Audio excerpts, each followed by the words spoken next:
Previously on Heartland, Amy and Ty announced stunning decision to redistribute construction funds to fire victims. Community shocked by sacrifice. Ashley contributed $150,000, matching their $380,000. All 78 displaced families received support, ranging from $3,000 to $15,000 based on need. Hudson began rebuilding homes going up, families staying instead of relocating to Calgary. But Heartland's construction stopped, frozen at 70% completion. 3 weeks later, consequences settling in. Ty frustrated working in inadequate space, Amy feeling hollow despite believing they made right choice. Lindy questioning why their family keeps sacrificing. Lisa warned their financial position precarious, operating reserves depleted, no path to completion, winter approaching. The episode ended with Amy and Ty processing that living with sacrifice is harder than making it, pride and resentment coexisting. They'd helped community genuinely but might have destroyed their own future through generosity they couldn't afford. Hello everyone, and welcome back to Western Flavors. If you're enjoying this season, please hit that like button and subscribe so you never miss a chapter. Last episode showed consequences of sacrifice beginning to settle as community rebuilt, while Heartland remained frozen.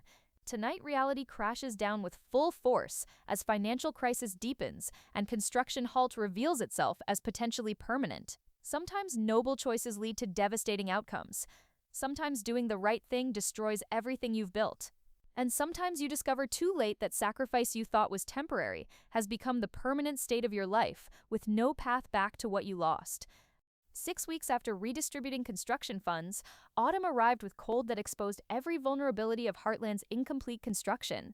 The partially built barn, designed to be weatherproof once finished, was now exposed to elements it wasn't meant to endure in incomplete state. Lisa discovered the first major problem on cold October morning when she went to barn to check on horses. Water was dripping through gaps in incomplete roof system where final weatherproofing hadn't been installed before construction stopped. The water had pooled on unfinished flooring, was seeping into structural supports, and threatened to cause rot and mold that would require major remediation. She found Amy and Ty in Fairfield's kitchen reviewing veterinary practice finances that showed their income barely covering basic expenses. We have serious problem in the barn.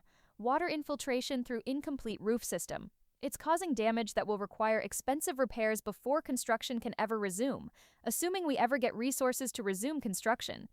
How expensive are we talking? I called contractor for assessment. Minimum $15,000 to repair water damage and properly weatherproof incomplete sections to prevent further deterioration. That's just to stop the bleeding. Doesn't advance construction, just prevents existing work from being destroyed by weather exposure. Amy felt her stomach drop. $15,000 they didn't have for repairs that wouldn't even move construction forward, just prevent regression. We don't have 15,000, operating account has maybe 8,000 total. Veterinary practice barely generates enough to cover monthly expenses. Where would we get another 15,000 just to prevent damage? That's the question. And it's not the only financial crisis we're facing. Property taxes are due next month, $12,000. Insurance premiums increased because incomplete construction creates liability issues. That's another $8,000 annually. And I'm seeing maintenance costs increasing across all buildings because winter weather is stressing systems that are already old and overworked. She spread financial statements across kitchen table, showing numbers that painted picture of family sliding toward insolvency, despite having made what felt like morally right choice. Bottom line, we need approximately $50,000 in next 3 months just to maintain current operations and prevent major deterioration. We don't have it. We have no clear path to generating it. And the choices we made 6 weeks ago, however noble, have left us financially vulnerable in ways that threaten not just Heartland's completion, but our basic ability to operate. Ty pushed back from table, feeling trapped by consequences that kept compounding. So we gave away our future to help community, and now we can't even maintain what we have? We sacrificed for others, and we're going to lose everything anyway? The anger in his voice was sharp and bitter, not at community they'd helped, but at situation that felt like punishment for doing right thing. Later that morning, Caleb arrived at Heartland for conversation he'd been dreading. He found Ty and Barn trying to patch water leaks with materials that were inadequate for job, but were all they could afford.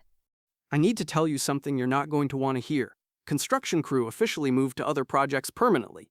We waited 6 weeks hoping you'd find resources to resume work, but we can't wait indefinitely. The jobs we turned down are gone. We need steady income. I'm sorry, but we're done here. I understand. You can't wait forever for us to find money we don't have. But that's not all. Materials sitting under tarps for 6 weeks. I inspected them yesterday. Weather exposure has damaged approximately 40%. Lumber is warped. Drywall is moisture damaged. Electrical components have corrosion. You'll need to replace most materials before construction could resume, even if you somehow got funding. The news kept getting worse. Not only had they lost construction crew, but materials they'd already purchased were deteriorating into garbage because they couldn't protect them adequately. Rough estimate? You'd need to spend another $60,000 just replacing damaged materials before construction could restart. Then you'd need construction fund equivalent, probably $400,000 at this point because prices have increased. You're looking at needing $500,000 minimum to complete what you started. And Ty, I don't see how you get there from where you are now. After Caleb left, Ty sat in incomplete barn office, surrounded by evidence of dreams deferred and possibly destroyed.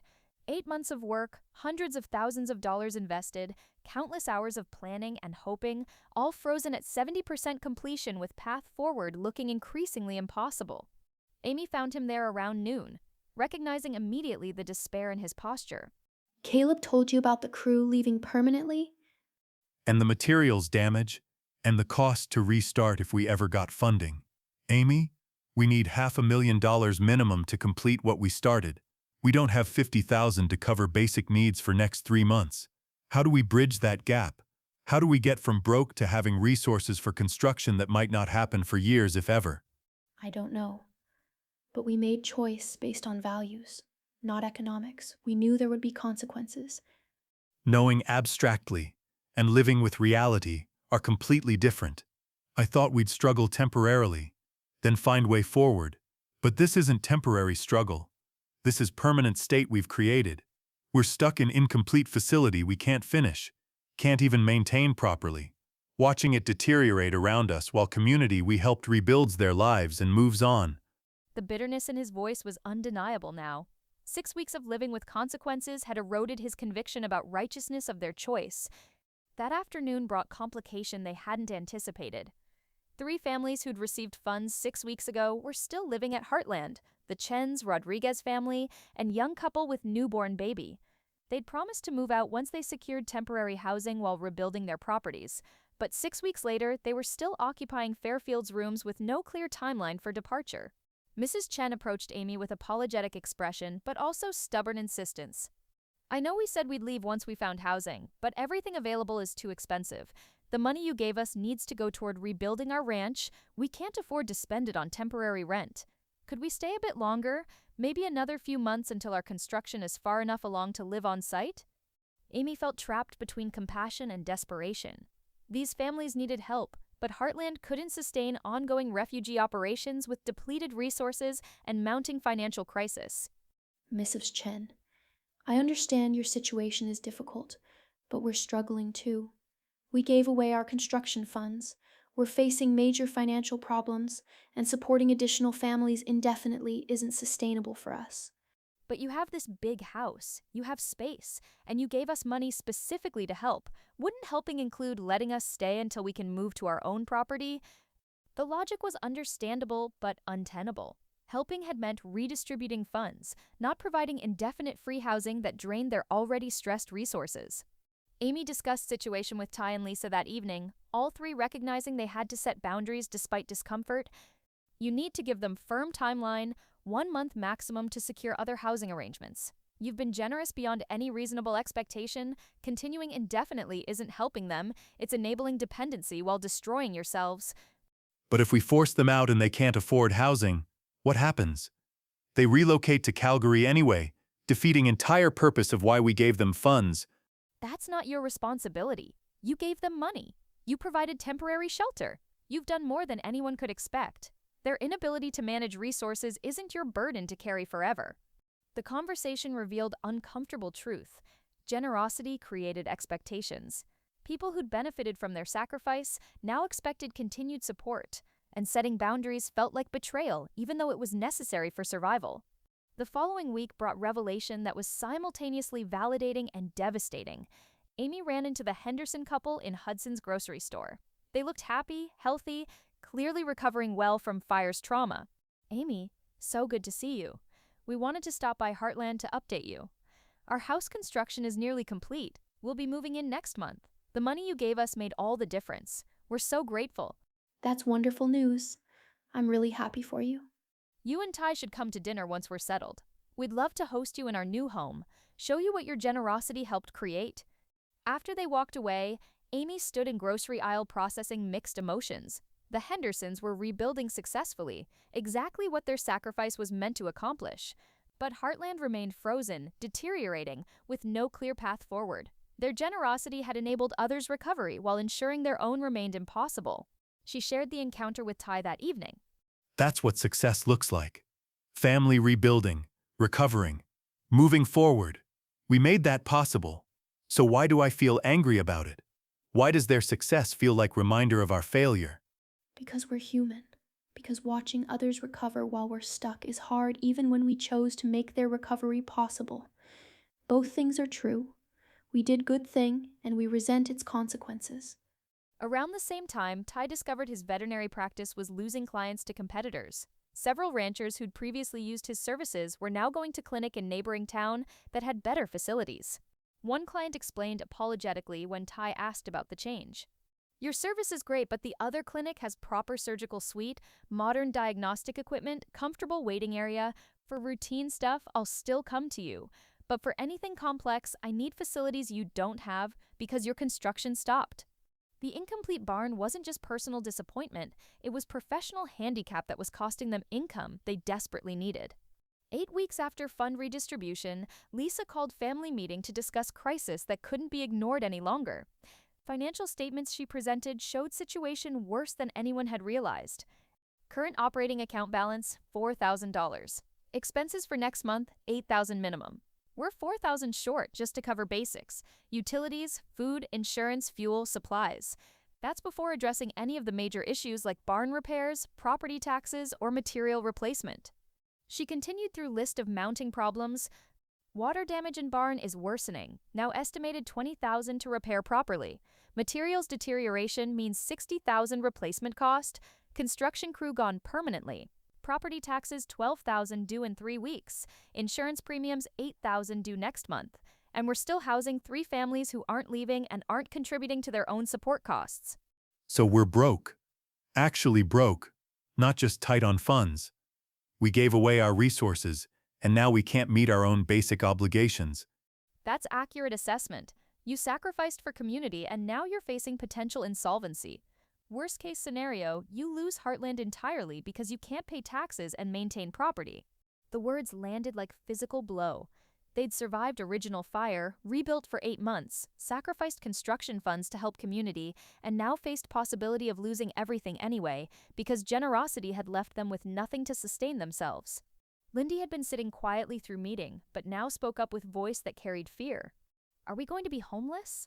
Like the families we helped? Are we going to lose our house? Amy pulled her daughter close, trying to provide comfort she didn't feel. No, sweetheart. We'll figure something out. We always do.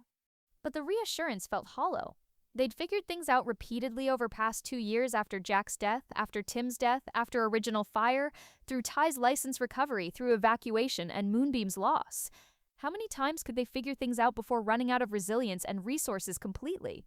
That night, Amy and Ty sat in incomplete barn that represented both their sacrifice and their potential destruction.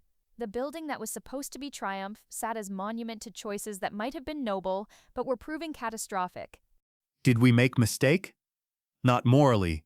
I'm not questioning whether helping community was right choice, but practically, strategically, did we sacrifice too much? Did we give away resources we needed for our own survival? I've been asking myself same question, and I don't have good answer. We did what Jack would do, what Marion would do. We chose community over self-interest, but they're not here to face consequences. We are. We're the ones going broke, potentially losing everything, struggling to survive aftermath of generosity we thought we could afford. And the community we helped, they're rebuilding, moving forward, focused on their own lives, which is what we wanted. But it also means they're not thinking about us anymore. Gratitude lasted maybe 4 weeks. Now we're just another family struggling, except we're struggling because we gave away our resources to help them. The anger was undeniable now, no longer suppressed by conviction about righteousness of their choice. they were broke. They'd destroyed their own recovery, enabling others, and those others had moved on, while Amy and Ty remained trapped in consequences of generosity that felt increasingly like self-destruction. What's the alternative now? We can't undo what we did. We can't get the money back. We can't restart construction. We can't afford. What do we actually do going forward? I don't know. Ask for help from community we helped? That feels pathetic. Like we're expecting reciprocity for sacrifice that was supposed to be unconditional. Take out loans we can't afford to repay?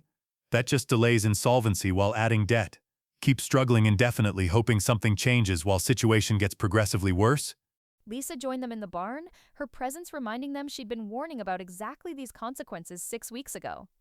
I'm not here to say I told you so, but we need to discuss realistic options, because current trajectory leads to losing Heartland entirely within 6 months. What options? We're broke.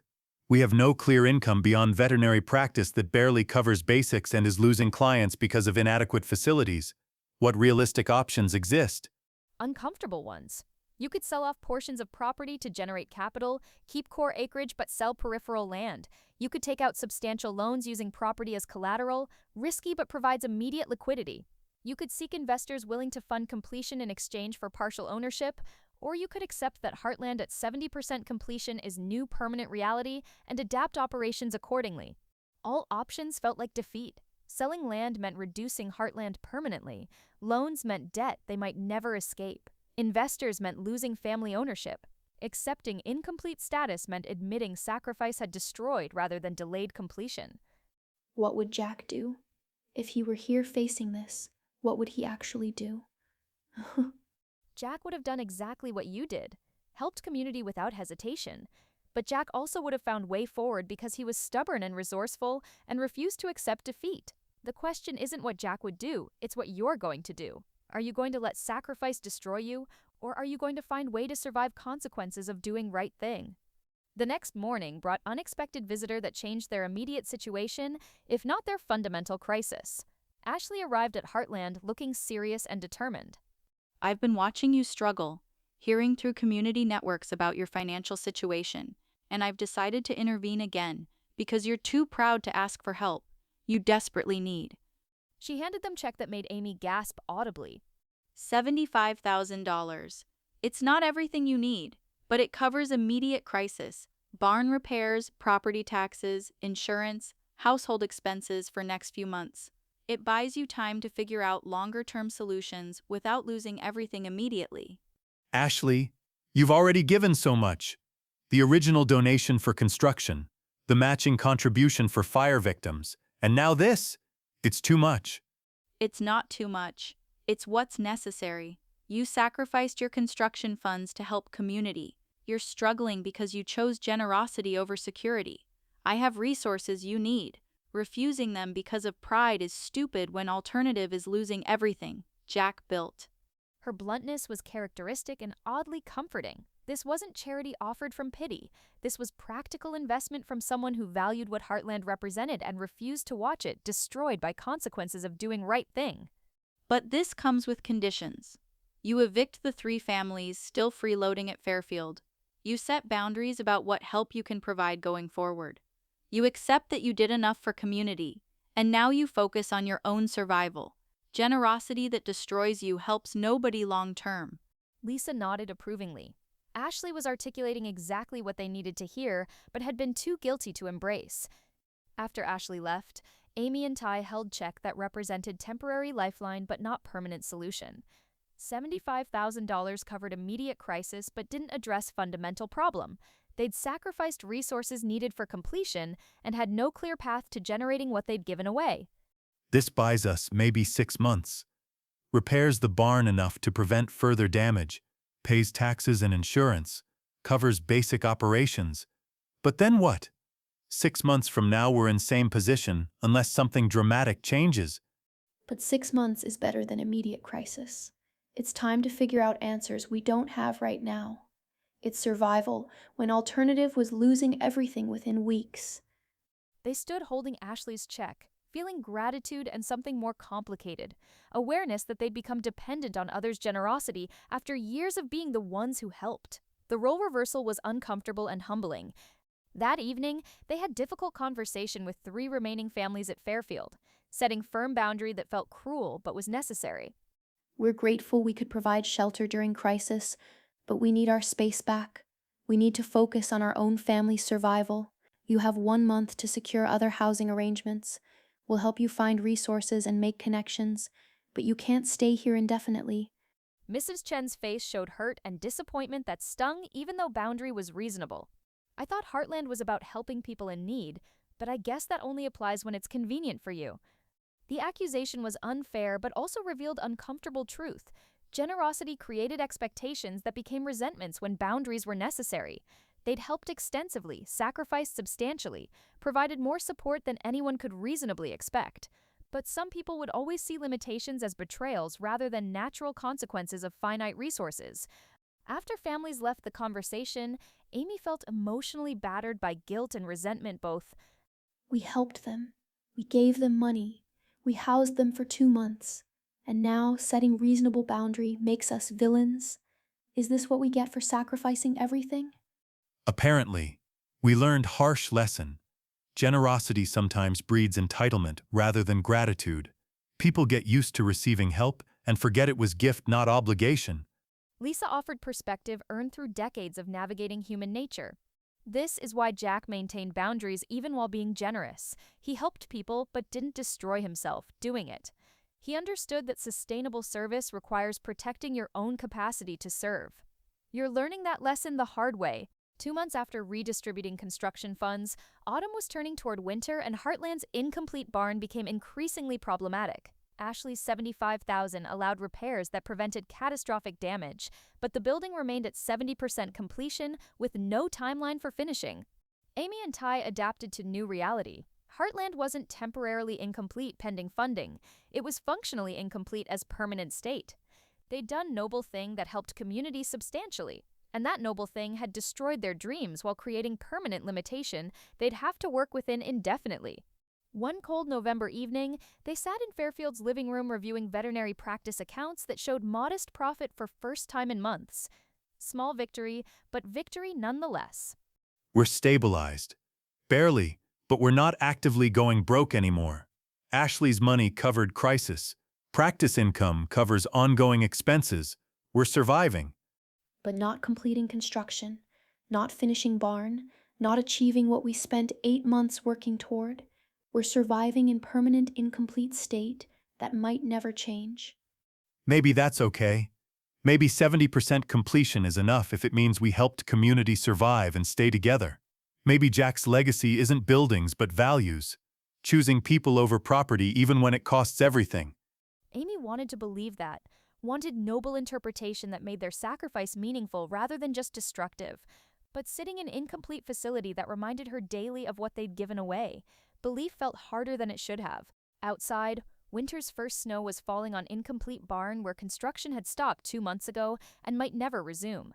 Inside, family who'd sacrificed everything for community was learning to survive in permanent consequences of generosity that had felt noble when they made it, but felt increasingly like slow-motion disaster they couldn't stop because they'd already given away resources needed to save themselves. The sacrifice was made. The community had rebuilt, and Heartland remained frozen at 70% completion, monument to values that transcended property, and reminder that doing right thing didn't guarantee good outcomes, just meant you could live with yourself even when consequences destroyed everything you'd built. The episode ends with Heartland in grave financial peril, 2 months after fund redistribution. Community rebuilding successfully, Henderson's moving into new home, others progressing well, but Amy and Ty facing insolvency, $4,000 in operating account against $8,000 monthly expenses. Barn water damage now $20,000 to repair. Materials deteriorated, $60,000 replacement cost. Construction crew gone permanently. Need minimum $500,000 to complete what they started. Property taxes $12,000 due. Insurance $8,000. They're broke from helping others. Ashley provides $75,000 emergency lifeline covering immediate crisis but not solving fundamental problem. 3 families still at Fairfield refuse to leave until forced with boundaries. Mrs. Chen accusing them of abandoning helpers. Ty's practice losing clients due to inadequate facilities. Reality settling, incomplete barn isn't temporary state pending funding. It's permanent condition they'll work within indefinitely. They stabilized barely, surviving but not thriving. Noble sacrifice enabled community recovery but destroyed their own. They did what Jack would do and might lose everything anyway. Winter arriving, incomplete barn weathering, dreams deferred possibly forever. Question haunting them, did doing right thing just destroy them slowly instead of helping? Next time on Heartland, winter deepens and incomplete barns' vulnerabilities multiply. Systems failing from weather exposure. Ty's practice struggling as word spreads about limited facilities. Amy questioning whether Jack would approve of sacrifice that destroyed his legacy. Marriage strained by financial stress and accumulated resentment. Lindy processing trauma of instability. Then unexpected news, provincial disaster relief program has funding available, but applying requires admitting they're victims, needing help rather than heroes who helped others. Pride versus survival. Are they givers or receivers? Can they accept help after being the ones who gave away everything? And darkest question, if they could go back knowing what they know now, would they make same choice? Sometimes noble sacrifice becomes slow destruction. Sometimes doing right thing means learning to survive being destroyed by consequences of your own generosity.